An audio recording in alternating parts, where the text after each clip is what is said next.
And then hold on one second. Okay, with that, I am going to go ahead and pass it on to the moderator for this Hot Topic Tuesday, Carol Almeida, my colleague, and she will begin. So Carol, passing it on to you. Thank you. Thank you, Tracy. I'd like to welcome everybody and thank you for finding time today to be able to be with us in this presentation. As you, this is intended to be a two-part series, and this is going to be the first part, and we intend this to be a framework discussion on the triangulum. The triangulum consisting of tobacco, vapes, and marijuana. As the title suggests, where do they meet? Or we are going to discuss today where exactly do they intersect. So before going any further, I would like my colleague Jessica to administer the first poll question. Jessica, go ahead. Perfect. Give me 1 second.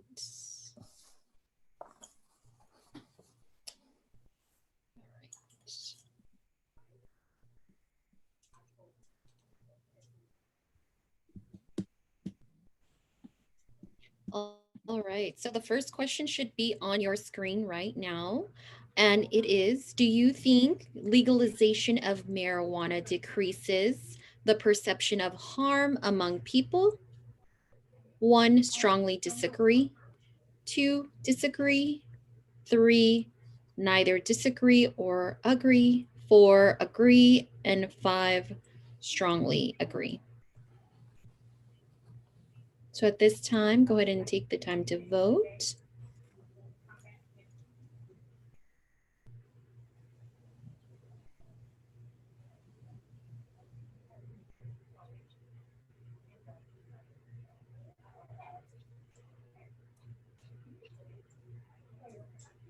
Give it about 10 more seconds.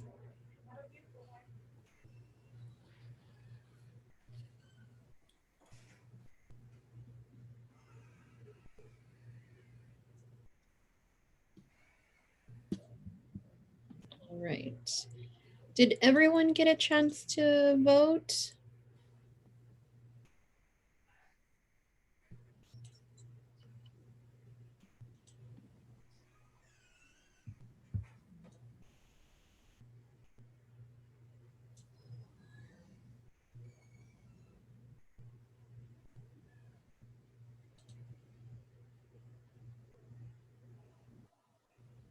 Carol, do you see it on your end, the Results? Yes, can you, but it disappeared. So can you put it on screen again?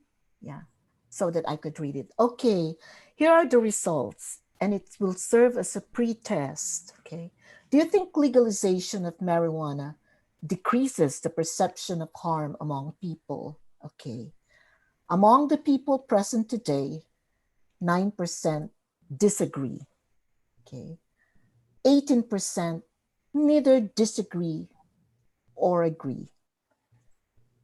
55% agree that it decreases the perception of harm among people, while 18% strongly agree that indeed legalization of marijuana decreases the perception of harm among people.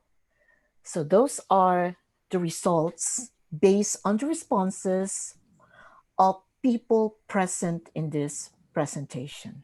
Thank you, Jessica. Thank you, Carol. Okay, so we proceed. Okay, next slide.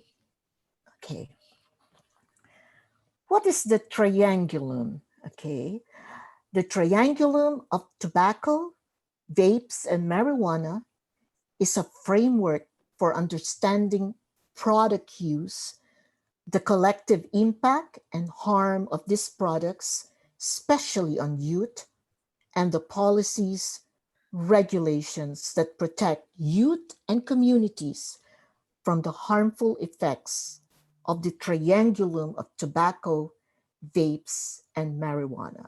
May I reiterate that Three areas will be covered in this discussion of the triangulum.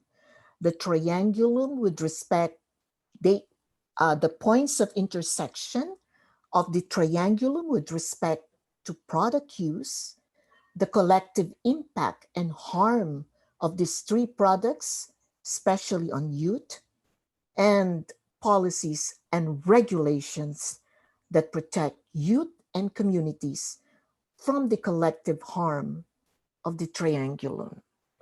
Okay, let's go to the triangulum and product use. The rapidly changing smoking landscape in the 21st century reflects the intersection of tobacco, marijuana, and electronic smoking devices. What you can see on your screen is the electronic smoking device, or vapes or e-cigarettes, the latter being the delivery device. So what you see on your screen is the delivery device to what? To aerosolize not only nicotine, but also marijuana. I shall pause at this point and let Jessica administer poll question number 2. Perfect. Thank you, Carol. So let me go ahead and launch the second poll question.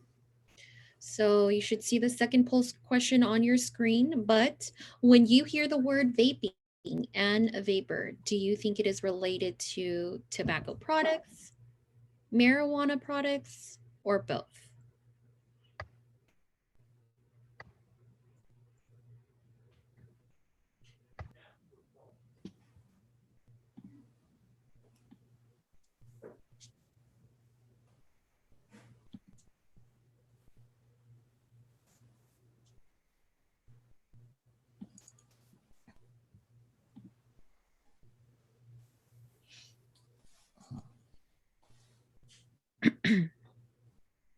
Give it about 10 more seconds.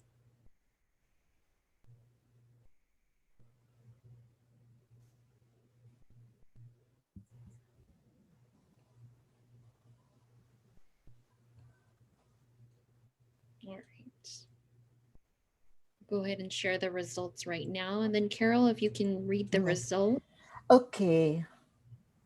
The results are in. So to the question, when you hear the word vaping and vapor, do you think it is related to? Okay.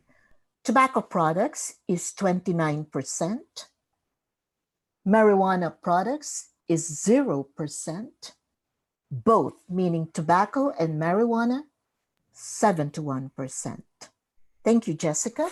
I will now proceed. Okay. The term vaping and vapor are widely used with respect to electronic smoking device, or more accurate term is aerosol. A liquid aerosol is the collection of chemical droplets and particles suspended in air, ranging in size from fine to ultrafine to nano. What is making the smoking terrain more dangerous? The answer is that tobacco and marijuana. Show the next slide, please. The manufacturers, they use flavors to make vaping seem desirable, attractive, and normal. There are more than 15,000 flavors that are in the market today. And if you take a look at some of the flavors that you can see on your screen, these are actually flavors that mimic childhood favorites like apple and strawberry and chocolate and raspberry. And at the same time, okay, when used to either smoke or vape tobacco and marijuana, they actually mask the harshness of flavors of nicotine and marijuana, to the point that these substances, you can hardly feel the harshness because what you what you taste and what goes down your throat is the flavor. Okay. Normalizing vaping. Okay. Normalizing vaping is harmful because it could hook a new generation on nicotine and lead to more marijuana use by youth. Next slide, please. In the last century, it was the roll your own marijuana joints. If you can see on the left hand corner, there's the joint that is popular during the hippie generation, okay, the 1960s, okay, but now it's mix your own combinations of assorted e-liquid flavors at different levels of nicotine concentration.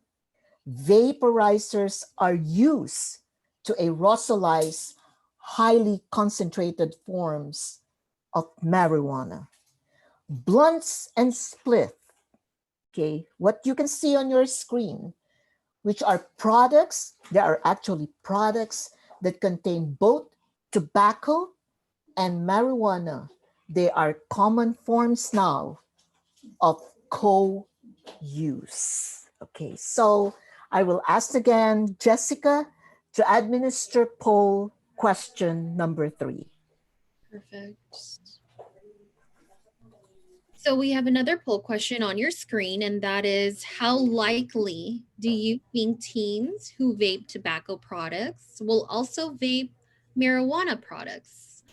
1, extremely unlikely. 2, unlikely. 3, neutral. 4, likely. And 5, extremely likely. How likely do you think teens who vape tobacco products will also vape marijuana products? Give it some time.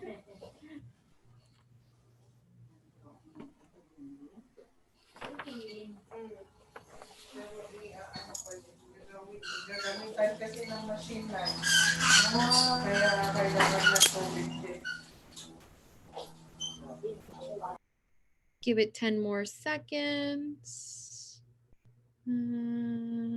Perfect. So I'll go ahead and share the results. And then Carol, if I can ask you to read off the results. Yes. How likely do you think teens who vape tobacco products will also vape marijuana products? Extremely unlikely, that's 0%. Unlikely is 7%. Neutral is 0%. Likely is 47%. Extremely likely is 47%. So same results for likely and extremely likely at 47%. Thank you, Jessica. So we move on now to the next slide. Teens who vape are a lot more likely to use marijuana than teens who don't vape. Based on data from 21 previous studies that had a total of 128,000 participants aged 10 to 24. Overall, as you can see the result on your screen of this study, young people who use vaping devices were 3.5 times more likely to use marijuana. Broken down into ages, okay, next slide, please. Young adults, meaning age 18 to 24, who vape were 2.3 times more likely to use marijuana. Teens aged 12 to 17 who vaped were 4.3 times more likely to use marijuana. So the younger teens are, the younger people are, there is likelihood that vaping will lead to marijuana use. Okay. Youth and young adults are now using marijuana and electronic smoking devices on a regular basis more than regular cigarettes. Next slide, please.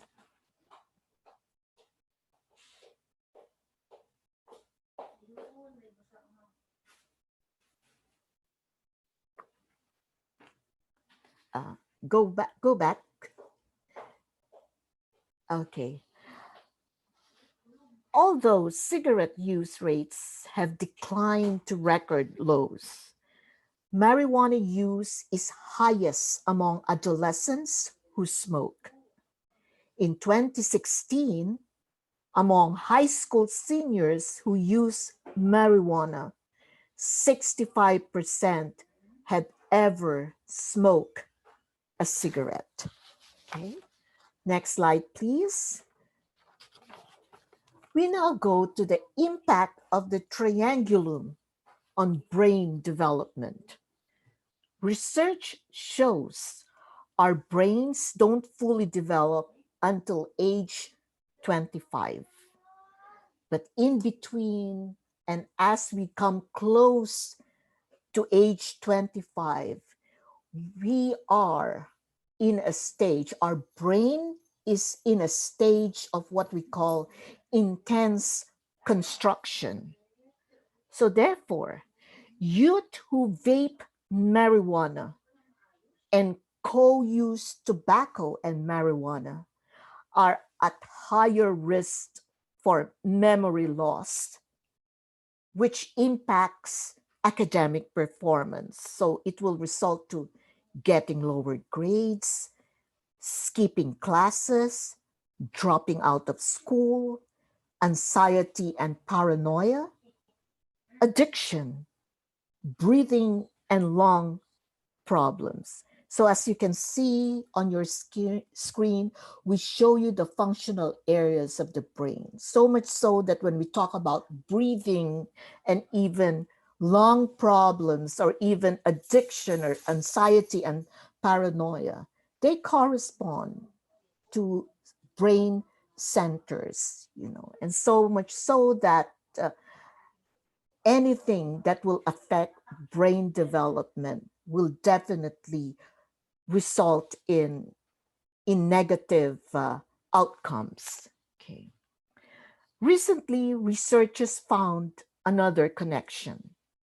Teens who use nicotine, marijuana, and include alcohol in that have two brain areas that are smaller than average when they become adults. So two brain areas smaller than average when they become adults.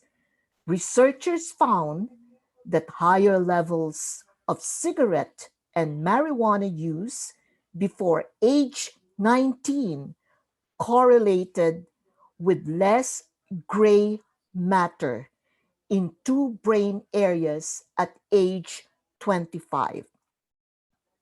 And what are these two brain areas? The area that processes emotions, so we now can see anxiety and paranoia, and the area that is responsible for thinking and decision making. So it is that frontal lobe, okay, which is affected by marijuana and nicotine use. And what is that frontal lobe?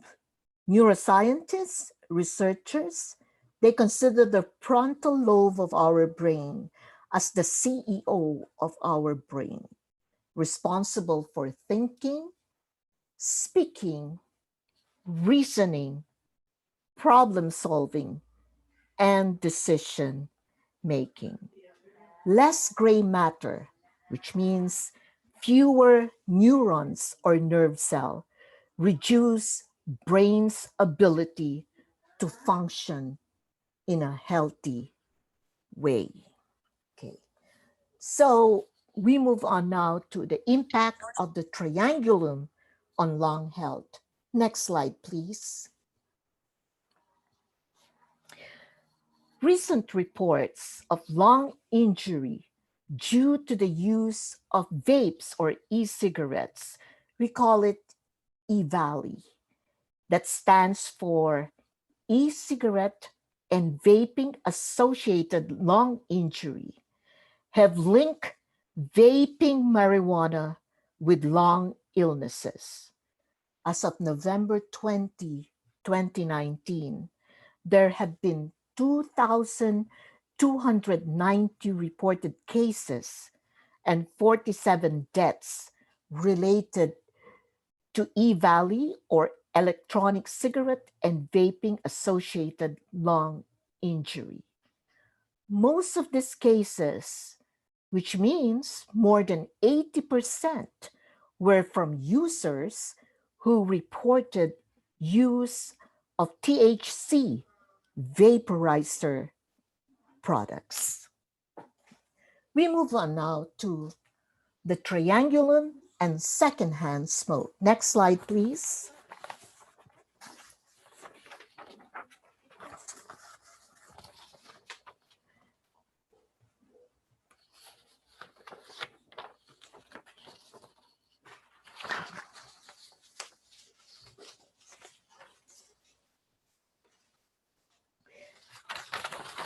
Secondhand smoke, secondhand marijuana smoke contains many of the same chemicals and carcinogens as secondhand tobacco smoke.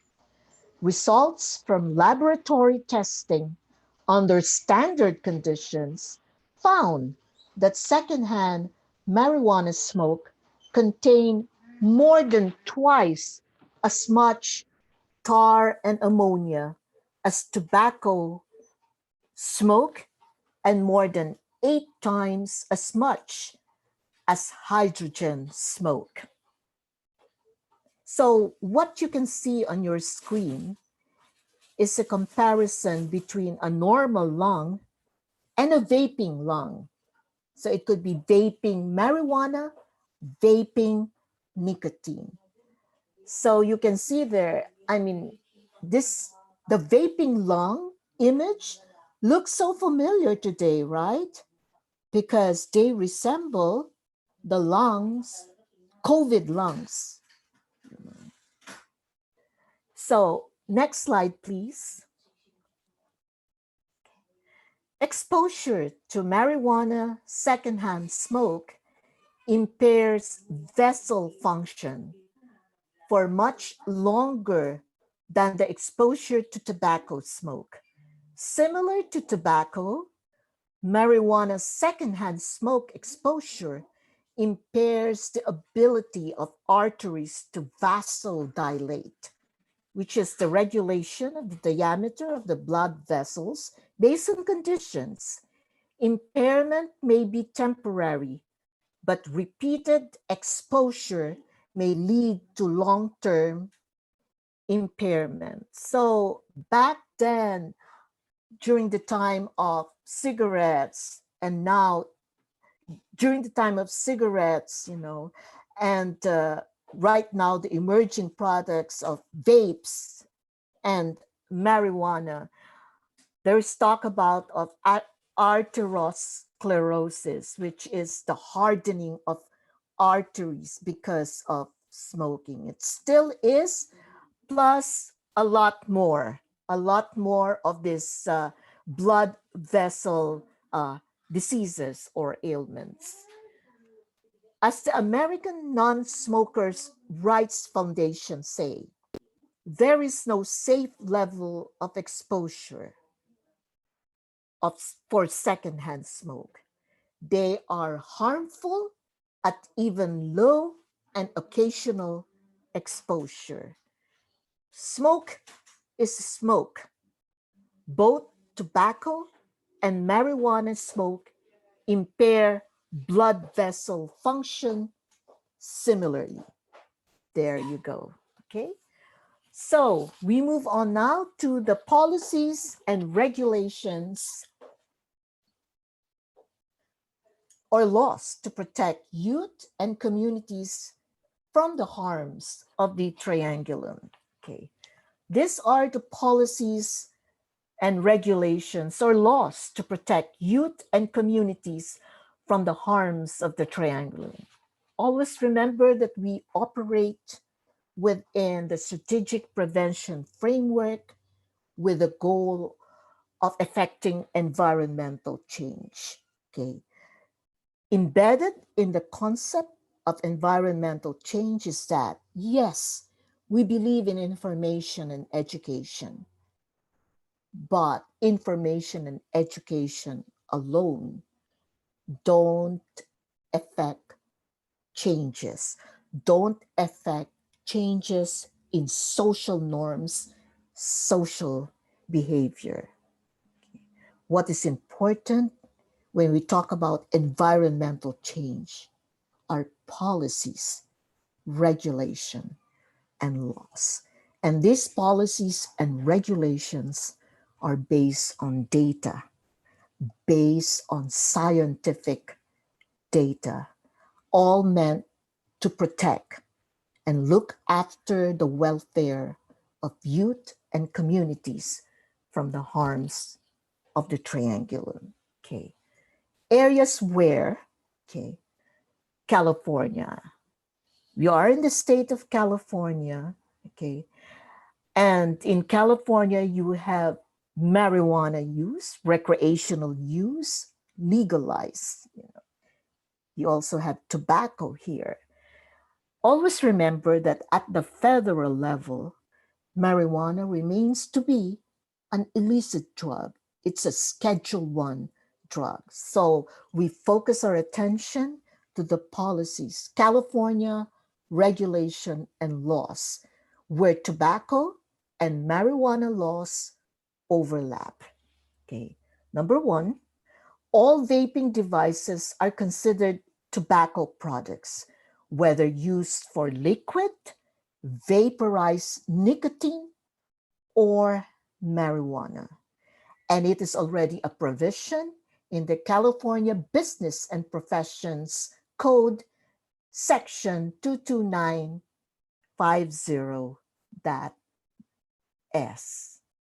And also California Health and Safety Code, Section 104490.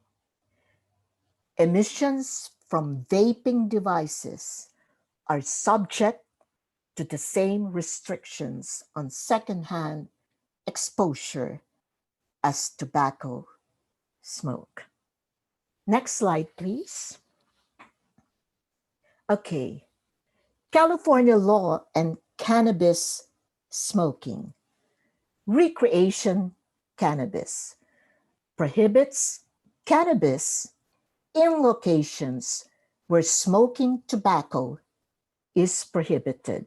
And this is now in California Health and Safety Code 11362.3, Section A. Medicinal cannabis. So you have both medicinal and recreation cannabis. Medicinal cannabis is a qualified patient, meaning if you're a holder of a card, a medical card, and at least 18 years of age, may not engage in the smoking of medicinal cannabis in a place, this is very important, where smoking is prohibited by law. So much so that you cannot reason out that I am using medicinal cannabis. No. If you are in a place where smoking is prohibited by law, you are not allowed to engage in the smoking of even medicinal cannabis. And this is found in California Health and Safety Code 11362.79, Section A. Next slide, please. Minimum age of purchase and possession in California. In 2016, Then Governor Jerry Brown signed into law that raised the minimum age to purchase tobacco for smoking, dipping, chewing, and vaping from 18 to 21. So as early as 2016, the minimum age of purchase and possession of tobacco products to include vape products has been raised from 18 to 21, except for military personnel. But we heard right now that the US military forces, the US military establishment has come up with a directive to pause the rationing of tobacco products to military personnel. Recreational use of marijuana became legal through Proposition 64 on January 1, 2018. Adults age 21 and older may now possess up to 1 ounce of dried marijuana or 8 grams of concentrated cannabis under California law. They may also grow up to 6 plants for their personal use.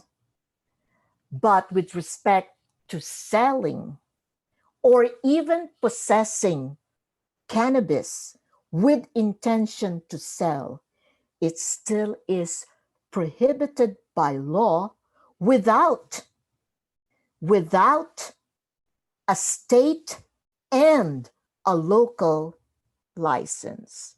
So if within your city of residence, okay, you would want to sell, check it out, okay. If the city prohibits marijuana dispensaries, even if it's legalized at the state level, you cannot still sell marijuana or cannabis products. That's the law. Okay, so these are the backbone of policies in California that addressed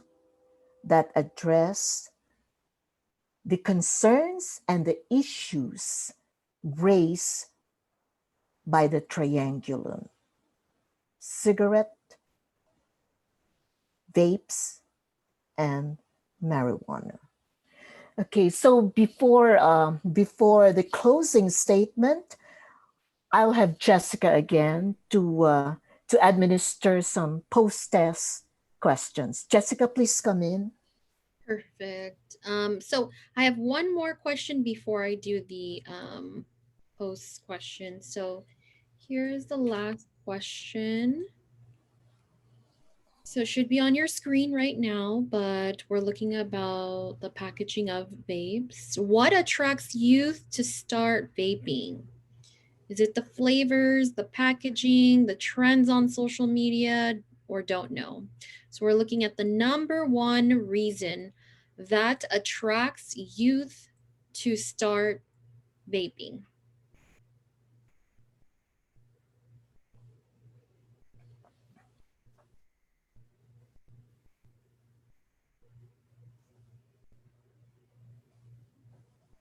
Okay, we'll give it about 10 more seconds.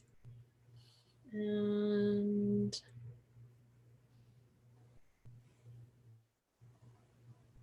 all right. So I'll go ahead and share the results. And then Carol, if you may read the results. Okay, what attracts you to start vaping? The flavors is 42%. The packaging is 17%.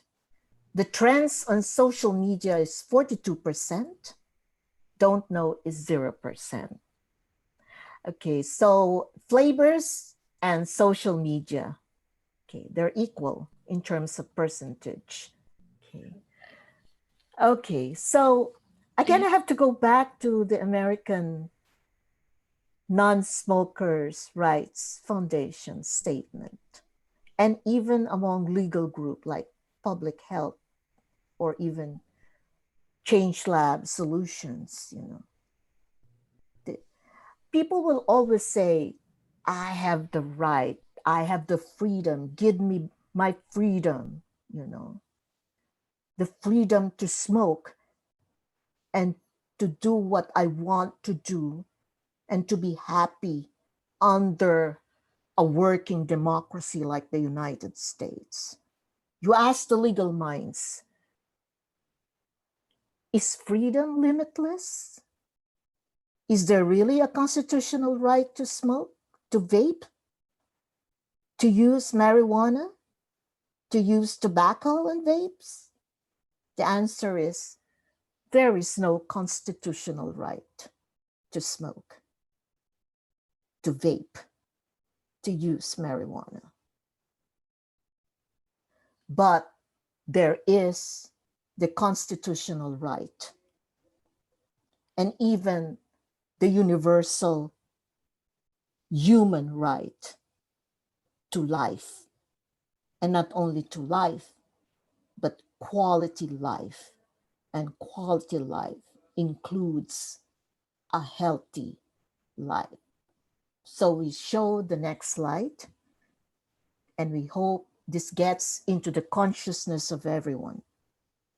No tobacco, no marijuana, no e-cigarette, no smoking, especially for the youth. With that, we bring to a close our presentation on the Triangulum, and we open it up for questions. Thank you for your time.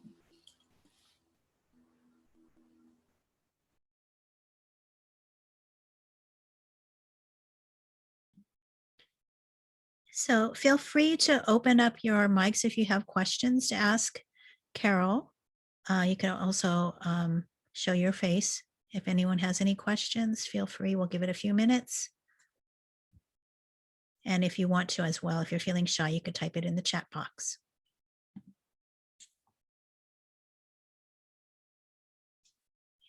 Carol, I think it's saying that you did. Everyone, I have a quick question. When it comes to vapes and tobacco use and concentrations of it, are there certain concentrations of the tobacco in any of the vapes, or they're all the same?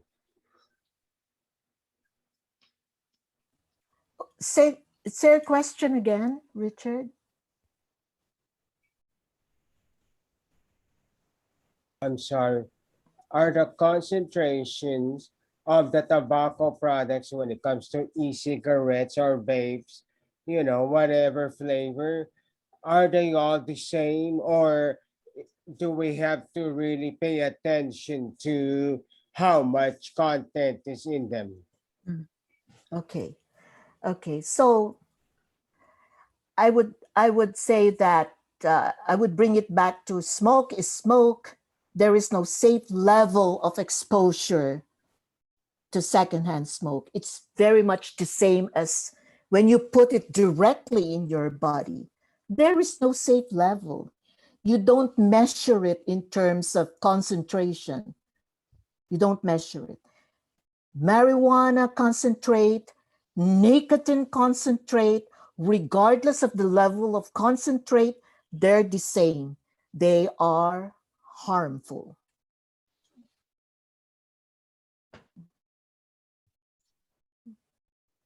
Does that answer your question, Richard?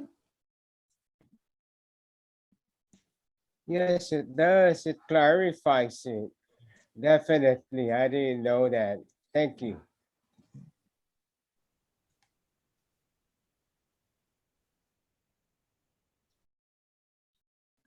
We'd love to hear from you.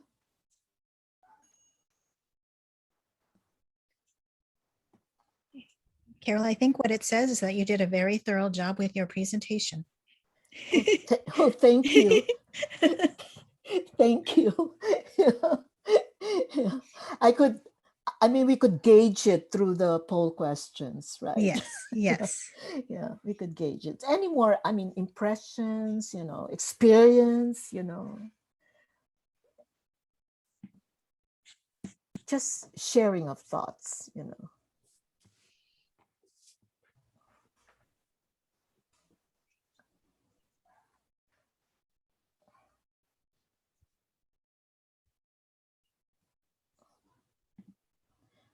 I see it from Deborah. Deborah is asking if we can provide a copy of the presentation or notes. Oh, yes. Yes, we can. Yes. Yeah. We will send a PDF version of the presentation, Deborah. We have your contact information through the registration. Yes, yes. Would love to share it, you know. Hey, You're Carol, this is welcome. Tiffany. Yeah. Carol, I have a comment. Well, when you were talking about the brain function and what these portions of our brains work and what their main focus is on, and you described that the prefrontal cortex is very much similar like the CEO. I thought that was a very clever way, let alone very real way of in terms of explaining to the youth. So when we're talking with the youth, explaining that the prefrontal cortex is not developed until 25, and that in other words, the prefrontal cortex is the CEO, is a decision maker, it's what drives a company, it's what drives your body. I thought that was something that I resonated with, and that when this comes up, when I'm talking with the youth in terms of explaining how important their brains are still developing as much as their bodies are, in terms of rational decision making, the frame of the prefrontal cortex being the CEO of how decisions are made, I think that was a really clever way. And so I wanted to thank you that I'll probably be definitely using that when I'm talking with my youth about this. Yes, of course. The youth would want to be another Mark Zuckerberg or Absolutely. an Elon Musk, you know. Yeah. Yeah. So, yeah. Thank you, Tiffany. Thank you, Tiffany. Clever, So, very clever. yeah, that's researchers, neuroscientists' word, you know, in trying to come up with a layman's explanation of how important the frontal lobe of the brain is. Right. Yeah, go ahead, use it. That's based on science. And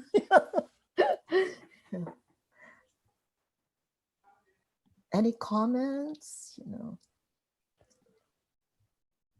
I think we could probably move on. okay. Yeah. So Okay. with that, we are going to go ahead and share some contact information. Carol's contact information is at the top of the slide. And again, in our community prevention unit, we have other organizers, Jessica and myself in Gardena, Tiffany in El Segundo, Richard in Carson, Marlon in Inglewood. Jeannie is our program coordinator. And here you'll see at the bottom is all of our Facebook sites and also our Instagram handles, so you can follow us. Next, I think there's another slide. And oh, this is part one, as Carol said at the beginning. This is part one of part two of two parts. So next week, we will be engaging in community conversations about the Triangulum. So stay tuned if you're able to come next week, same time, same channel. I mean, different link, different link, sorry, for next week's, but the same time, 4 to 5 p.m. So hopefully you can register for that as well. And one more thing that we want to bring up. This Saturday is going to be AADAP's biggest fundraiser of the year called Showtime. It's our 49th anniversary. And this year it'll be a hybrid event. We're going to have a celebration of our CEO is going to be, has retired, and they're going to celebrate him. The show will be live streamed on Facebook with a performance by Daniel Ho and Company, a ukulele artist. You'll have an opportunity to engage in auction, silent auction, and auction items.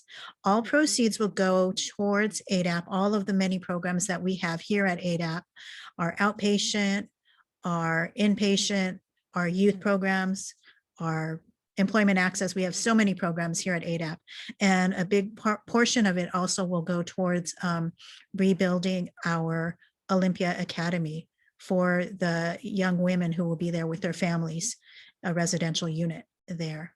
So with that, we could move on, and I think that's it. Right? We're ready to say thank you for joining us. We're so glad you can be here, and we hope to see you next week with our part 2 of the Triangulum. Have a great afternoon, everybody.